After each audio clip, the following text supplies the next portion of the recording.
हामी पनि फेरि आइसकेको छौँ नयाँ भिडियोमा होइन। त मेरो न्यू ब्लगमा होइन। त आज करेन्ट कसरी बनाउने होइन, करेन्ट कस्तो लाग्छ भने हामी डिस्कस गरिदिन्छौँ होइन यो भिडियोमा। त मैले करेन्ट पनि ल्याइसकेको छु होइन, दुईवटा। एउटा चिकन करेन्ट अनि एउटा भेज करेन्ट होइन। साथमा अन्डा पनि हालेर खाने होइन। त कस्तो लाग्छ भनेर म भिडियोमा तपाईँहरूलाई देखाउने छु होइन। त लेट्स गो। हामी होइन पानीमा बोइल गर्छु अनि बोइल गरेपछि हामी निकाल्छौँ होइन। त अब बोइल गर्छु यसलाई होइन, कस्तो हुन्छ भने तपाईँहरूलाई पनि देखाउँछु। हामीले यसमा बोइल गर्नुको लागि चौटो पनि हालिसकेको छु पानीमा होइन। अब बोइल भएपछि हामी यसलाई निकाल्नेछौँ होइन। यो मटन करेन्टकै मसला हो, यो खानु सक्नुहुन्छ। र अर्को दुईवटा मसला हामीले हालेको छौँ होइन। तपाईँहरूले देख्नु सक्नुहुन्छ यो करेन्टको कस्तो राम्रो बोइल भइरहेछ होइन। त हामी यसलाई अब हामी भएर हामी यसलाई मिक्स गर्नेछौँ।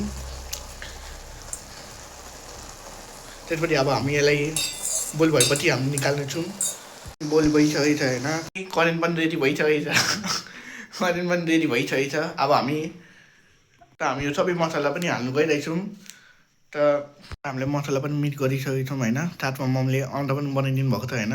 त यो तपाईँले हेर्नु सक्नुहुन्छ, यो सबै मसला हामीले सबै हालिसकेको छौँ होइन। त हामी अब यो खान लागेको छौँ होइन। यो खाएपछि हामी मलाई कस्तो लाग्छ भने म तपाईँहरूलाई भन्छु यो भिडियोमा।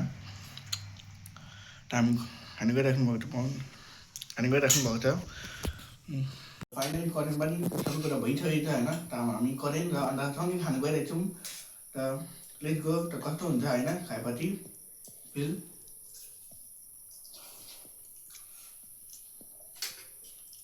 करेन्ट राम्रो छ होइन, पिरो धेरै बन्दैछ होइन।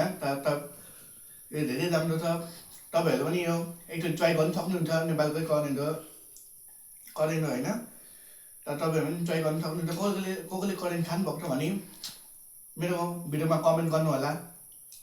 फेरि पनि नेक्स्ट भिडियोको लागि हामी फेरि आउनेछौँ होइन। यो भिडियोलाई लाइक कमेन्ट सब्सक्राइब गर्नु होला। त यो भिडियो तपाईँले हेर्नुभएको तपाईँलाई धेरै धेरै थ्याङ्क यू होइन, धेरै धन्यवाद। अहिलेलाई यति नै।